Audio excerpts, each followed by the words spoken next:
Success ತರಂಗ ಕಾರ್ಯಕ್ರಮಕ್ಕೆ ಮತ್ತೊಮ್ಮೆ ಸ್ವಾಗತ ವೀಕ್ಷಕರೇ. ನಾವು ಮಾತನಾಡ್ತಾ ಇರುವಂತದ್ದು ರಂಗಿತರಂಗ ಚಿತ್ರ ತಂಡದೊಂದಿಗೆ ಅವರ ಯಶಸ್ಸಿನ ಹಾದಿ ಸಾಕ್ತಾ ಇರುವಂತಹ ಹಿನ್ನೆಲೆಯಲ್ಲಿ ಒಮ್ಮೆ ಹಿಂತಿರುಗಿ ನೋಡಿದಾಗ ಆ ಹಾದಿ ಹೇಗಿತ್ತು, ಜೊತೆಗೆ ಮುಂದೆ ಅವರ ಹಾದಿ ಯಾವ ರೀತಿ ಸಾಗುತ್ತೆ, ಆ ಕನಸಿನ ಬಗ್ಗೆ ಮಾತನಾಡೋಣ. ಮಾತು ಮುಂದುವರಿಸ್ತಾ, ರಾಧಿಕಾ, ನಿಮಗೆ ಇಂತಹದೊಂದು ಚಿತ್ರದಲ್ಲಿ ಭಾಗಿಯಾಗಿರುವಂತಹ ಖುಷಿ ಇದೆ ನಿಜ.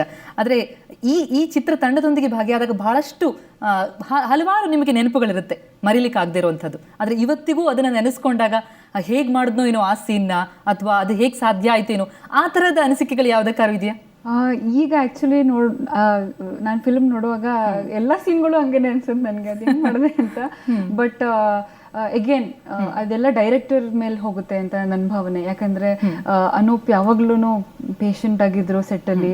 ಆಮೇಲೆ ಇನ್ಫ್ಯಾಕ್ಟ್ ನಂದು ಸ್ವಲ್ಪ ಸೀರಿಯಸ್ ಕ್ಯಾರೆಕ್ಟರ್ ಬರುತ್ತೆ ಇನ್ ಬಿಟ್ವೀನ್, ಬಟ್ ಅವರು ಯಾವಾಗ್ಲೂ ಜಾವಿಯಲ್ ಇರ್ತಿದ್ರು.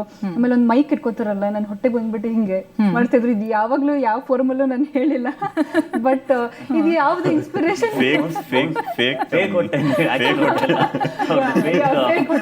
ಇದು ಪ್ರೆಗ್ನೆನ್ಸಿ ಹೊಟ್ಟೆ ಆಗ್ತಾ ಇದ್ರಲ್ಲ, ಸೊ ಅವರು ಈಸಿ ಚೇರ್ ಮೇಲೆ ಮಲ್ಕೋತಾ ಇದ್ರಲ್ಲಿ, ಸೊ ನಾವು ಮೈಕ್ ನ ಸಮನಿಂಗ್ ಬೌನ್ಸ್ ಮಾಡ್ತಾ ಇದ್ರು. ಸೊ ಅದು ಆಮೇಲೆ ತಿಳ್ಕೊಂಡ್ಬಿಡ್ತಾರೆ. But I think stunt master ಇಂದನೂ ಇನ್ಸ್ಪೈರ್ ಆಗಿದ್ರು ನಾವಲ್ಲಿ ಒಳಗಡೆ.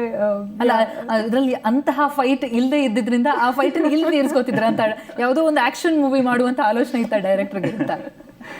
ಇಲ್ಲ, ಅದು ಏನೋ ನೋಡ್ದ ಒಂಥರ ಕ್ರಿಕೆಟ್ ಪಿಚ್ ನೋಡ್ದಂಗೆ ಆಗ್ತಾ ಇತ್ತು. ಸೊ ಜಸ್ಟ್ ಹೇಳಿದಾಗ ಏನೋ ಬೇರೆ ತರ ಅನ್ಸ್ಬೋದು, ಬಟ್ ಆಕ್ಚುಲಿ ಆತರ ಇರ್ಲಿಲ್ಲ. ವೆರಿ ಕ್ಲೀನ್, ಅಂದ್ರೆ ಅಷ್ಟು ನಿಮ್ಗೆ ಅಂದ್ರೆ ಫ್ರೆಂಡ್ಲಿ ಅಟ್ಮಾಸ್ಫಿಯರ್ ಅಲ್ಲಿ ಬಿಲ್ಡ್ ಆಗಿತ್ತು ಅದು. ಅಂದ್ರೆ ಐ ಥಿಂಕ್ ರಾಧಿಕಾ ಇರ್ಬೋದು, ಅವಂತಿಕಾ ಇರ್ಬೋದು, ನಿರೂಪ್, ಇವರೆಲ್ಲ ನನಗೆ ಅಷ್ಟು ಟೈಮ್ ಇರ್ತಾ ಇರ್ಲಿಲ್ಲ, ಬಿಕಾಸ್ ಡೈರೆಕ್ಷನ್ ಡಿಪಾರ್ಟ್ಮೆಂಟ್ ತುಂಬಾ ಬಿಸಿ ಇರ್ತಾ ಇದೆ. ಬಟ್ ಓವರ್ ಆಲ್ ತುಂಬಾ ಇವರಂತೂ ತುಂಬಾ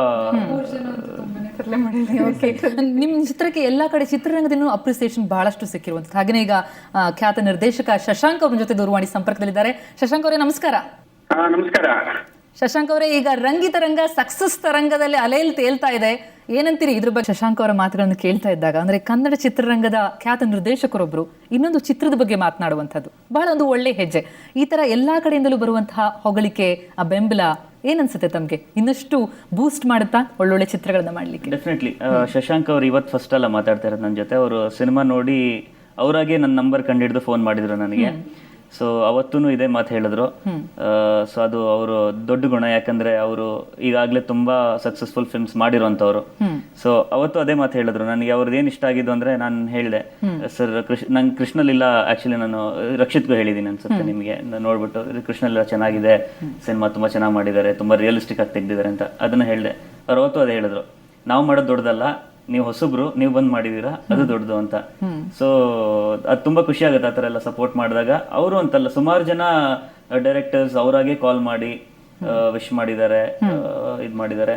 ಇನ್ಫ್ಯಾಕ್ಟ್ ಫಿಲ್ಮ್ ನೋಡಿದ್ಮೇಲೆ ಫಸ್ಟ್ ಕಾಲ್ ಬಂದಿದ್ದು ರಕ್ಷಿತ್. ನಂಗೆ ಇನ್ನೂ ನೆನಪಿದೆ, ನಾನು ಹಿಂದೆನೂ ಕೆಲವು ಇದ್ರಲ್ಲಿ ಹೇಳಿದ್ದೀನಿ ಅದನ್ನ. ನಾ ರಕ್ಷಿತ್ನ ಮೊದಲು ಮೀಟ್ ಆಗಿದ್ದೀನಿ, ಮಾತಾಡ್ಸಿದ್ದೀನಿ. ಬಟ್ ರಕ್ಷಿತ್ ಯೂಶಲಿ ತುಂಬಾ ಸ್ವಲ್ಪ ಸೀರಿಯಸ್ ಆಗಿರ್ತಾರೆ, ಅಷ್ಟೊಂದು ಎಮೋಷನ್ಸ್ ಜಾಸ್ತಿ ತೋರ್ಸಲ್ಲ. ಬಟ್ ನಂಗೆ ಅಜನೀಶ್ ಹೇಳ್ತಿದ್ರೆ ಯಾವಾಗ್ಲೂ, ಈ ತರ ಯಾವ್ದಾದ್ರು ಒಂದು ಟ್ಯೂನ್ ತುಂಬಾ ಇಷ್ಟ ಆದ್ರೆ ತುಂಬಾ ಎಕ್ಸೈಟ್ ಆಗ್ಬಿಡ್ತಾರೆ ಅವರು. ಒಂದ್ ಚೇರ್ ಬೇರೆ ಮುರಿದಾಕಿದಾರಂತೆ ಅಜನೀಶ್ ಸ್ಟುಡಿಯೋದಲ್ಲಿ. ಬಿಸಾಕ್ಬಿಟ್ಟಲ್ಲ, ಏನೋ ತಿರುಗಿ ಈ ತರ ಏನೋ ಮಾಡಿ ಏನೋ ಚೇರ್ ಮುರಿದೋಗಿತ್ತು ಅಂತೆಲ್ಲ ಹೇಳಿದ್ದಾರೆ. ಬಟ್ ನಾನ್ ಅದುವರೆಗೂ ನನಗೆ ಅದ್ರದ್ದು ಎಕ್ಸ್ಪೀರಿಯನ್ಸ್ ಆಗಿರ್ಲಿಲ್ಲ. ಬಟ್ ಇಂಟರ್ವಲ್ ಅಲ್ಲಿ ನಾನು ಕಪಾಲಿ ಥಿಯೇಟರ್ ಅಲ್ಲಿ ಇದ್ದೆ, ಅಂಡ್ ಅವ್ರು PVR ಅಲ್ಲಿ ಐ ಥಿಂಕ್ ನೋಡ್ತಾ ಇದ್ರು ಅನ್ಸುತ್ತೆ ಸಿನಿಮಾನ. ಅಲ್ಲಿಂದ ಫೋನ್ ಮಾಡಿದ್ರು. ಫೋನ್ ಮಾಡ್ಬಿಟ್ಟು ತುಂಬಾ ಎಕ್ಸೈಟೆಡ್ ಆಗಿ ಅದೇನೋ ಹೇಳಿದ್ರು, ಬ್ರಿಲಿಯಂಟ್ ಬ್ರಿಲಿಯಂಟ್ ಬ್ರಿಲಿಯಂಟ್ ಅಂತೆಲ್ಲ ತುಂಬಾ ಎಕ್ಸೈಟೆಡ್ ಆಗಿ ಮಾತಾಡಿದ್ರು. ನಾ ಫಸ್ಟ್ ಟೈಮ್ ಆತರ ರಕ್ಷಿತ್ ಮಾತಾಡಿದ್ ಕೇಳಿದ್ದು. ಅವಾಗ ಒಂದ್ ಕಡೆ ತುಂಬಾ ಖುಷಿ ಆಯ್ತು ನನಗೆ. Because I respect Rakshit as a film maker. ನಾನು ಫಸ್ಟ್ ಟೈಮ್ ಮೀಟ್ ಆದಾಗ ಅವ್ರನ್ನ ಅದೇ ಹೇಳಿದ್ದು, ನಾನು ಕನ್ನಡ ಫಿಲ್ಮ್ ಇಂಡಸ್ಟ್ರಿಯಲ್ಲಿ ಬೆಸ್ಟ್ ಟ್ರೇಲರ್ ಮಾಡೋಣ ಅಂತಿದ್ದೆ, ನನ್ನ ಬೀಟ್ ಮಾಡ್ಬಿಟ್ರಿ ನೀವು ಅಂತ. ಉಳಿದವರು ಕಣ್ಣಂತೆ ಮಾಡ್ಬಿಟ್ಟು, ಅವಾಗ ಇನ್ನೂ ರಿಲೀಸ್ ಆಗಿಲ್ಲ ಅವ್ರನ್ನ ಫಸ್ಟ್ ಟೈಮ್ ಮೀಟ್ ಆದಾಗ. ಅಂಡ್ ಇವನ್ ಉಳಿದವರು ಕಣ್ಣಂತೆ ನೋಡ್ಬಿಟ್ಟು ನಾನು ತುಂಬಾ ಅಪ್ರಿಷಿಯೇಟ್ ಮಾಡಿದ್ದೀನಿ. ಅದ್ರದ್ದು ಫೈನರ್ ಡೀಟೇಲ್ಸ್, ಅಷ್ಟು ಡೀಟೇಲ್ಡ್ ಫಿಲ್ಮ್ ಮೇಕಿಂಗ್ ನಾನು ತುಂಬಾ ಕಮ್ಮಿ ನೋಡಿರೋದು. ಸೊ ಅದನ್ನೆಲ್ಲ ಅವ್ರ ಜೊತೆ ಡಿಸ್ಕಸ್ ಮಾಡ್ತೀನಿ, ಅವ್ರ ಜೊತೆ ಕೇಳ್ತಾ ಇದ್ದೀನಿ. ಈ ಲಿರಿಕ್ಸ್ ನೀವು ಏನು ಥಾಟ್ ಪ್ರಾಸೆಸ್ ಏನಿತ್ತು ಇದು ಬರಿಬೇಕಾದ್ರೆ, ಘಾಟಿ ಹೇಳಿದ್ದು ಲಿರಿಕ್ಸ್. ಸೊ ಆ ಥರದ್ದೆಲ್ಲ ಡಿಸ್ಕಸ್ ಮಾಡ್ತಾರೆ. ಸೊ ಅವರಿಂದ ಅದು ಆ ಫೀಡ್ಬ್ಯಾಕ್ ಬಂದಾಗ ತುಂಬಾ ಖುಷಿ ಆಯ್ತು. ಖುಷಿ ಆಗುತ್ತೆ. ಮ್ಯೂಚುವಲ್ ಅಡ್ಮಿರೇಷನ್ ಇಲ್ಲಿ ಕಂಡು ಬರ್ತಾ ಇದೆ.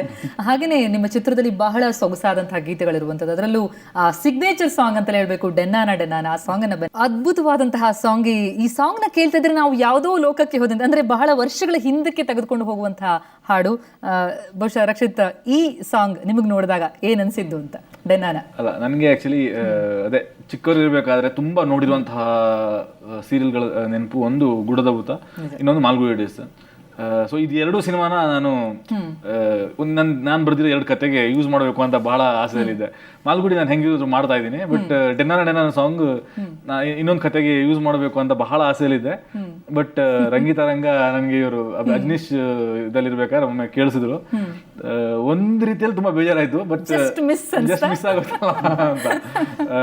ಆಮೇಲೆ ಇನ್ನೊಂದು ಭಯ ಆಯ್ತು, ಅದೇ ನಾನು ಬರ್ದಿರೋ ಕತೆನೂ ಏನಾದ್ರು ಸಿಮಿಲಾರಿಟಿ ಇದೆ ಅಂತ ಹೇಳಿ ಕತೆ ಕೇಳಿದೆ. ಕತೆಗೇನು ಇದಕ್ಕೆ ಸಂಬಂಧ ಇರಲಿಲ್ಲ, ಬಟ್ ಅದೇ ಒಂದು ಒಳ್ಳೆ ಸಿನಿಮಾದಲ್ಲಿ ಯೂಸ್ ಆಯ್ತಲ್ವಾ. ಸೊ ದಟ್ ಈಸ್ ಒಂದು ತುಂಬಾ ಖುಷಿಯಾಗಿರುವಂತಹ ವಿಷಯ. ಬಟ್ ಅದರ್ವೈಸ್ ಅದು ಕೊರಗಂತ ಇದ್ದೇ ಇರುತ್ತೆ, ಕಾಣಿಸ್ತಾ ಇದೆ ನಿಮ್ಮ ಮುಖದಲ್ಲಿ. ಬಟ್ ಅದರ ಸೊಗಸಂತೂ ನಿಜಕ್ಕೂ ಯಾರನ್ನೂ ಮರೆದೇ ಇರೋ ಹಾಗೆ ಮಾಡುತ್ತೆ. ಯಾಕಂದ್ರೆ ರಂಗಿತರಂಗ ಆ ಚಿತ್ರ ಮುಗಿಯೋವರೆಗೂ ಕೂಡ ಆ ಹಾಡಿನ ಆ ಗುಂಗೇನಿದೆ ಅದು ನಮ್ಮನ್ನ ಬಿಟ್ಟು ಹೋಗೋದಿಲ್ಲ ಅಂತ ಅನ್ಸುತ್ತೆ. ಹೀಗೆ ಹಲವಾರು ವಿಚಾರಗಳು ರಂಗಿತರಂಗದೊಂದಿಗೆ ಬೆಸೆದುಕೊಂಡಿರುವಂಥದ್ದು. ಹಾಗಾಗಿ ಚರ್ಚೆ ಮುಂದುವರಿಸೋಣ ಒಂದು ಪುಟ್ಟ ವಿರಾಮದ ನಂತರ.